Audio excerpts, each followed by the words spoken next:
Hey YouTube, this is Brendan Cusack with Cusack Prep, and in this video we're going to be describing how you can solve logarithmic equations. So the key to logarithmic equations is that you have to get either side to just be a single logarithm. If you can get both sides to be a single logarithm, that's even better, but in some cases that's not possible.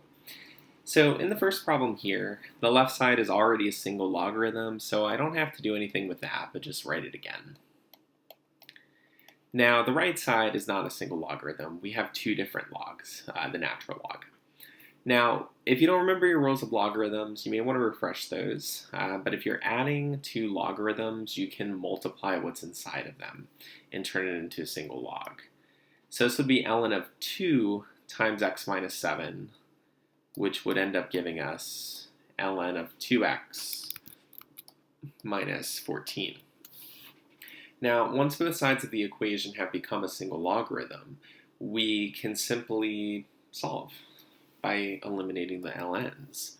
So I'm going to get rid of this, and I'm also going to get rid of this. And so I end up with 8x minus 3 is equal to 2x minus 14.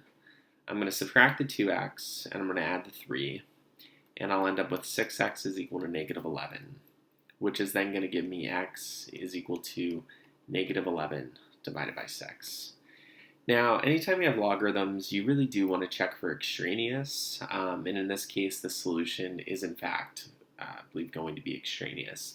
Because if I put negative 11 over 6 in for x, well, I get the ln of a negative value, and you simply can't do that. ln's have to always be positives inside.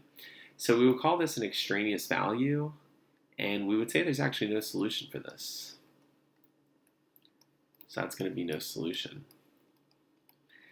On the other hand, if we take a look at this problem, we know that when we're subtracting logarithms, if you've forgotten your rules, you divide.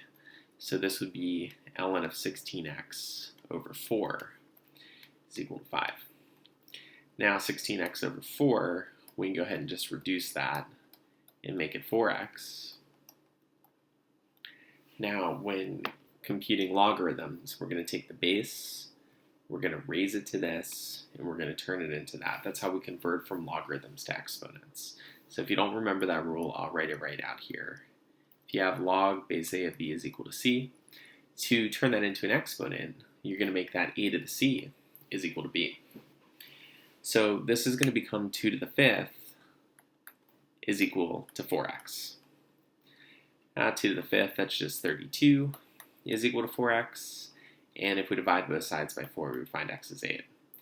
Once again, we could go ahead and check that for extraneous. I'll go ahead and just let you know that that works. If you do 16 times 8, you divide it by 4, you're going to get 32, and log base 2 of 32 is 5, so that one works out, so not extraneous there.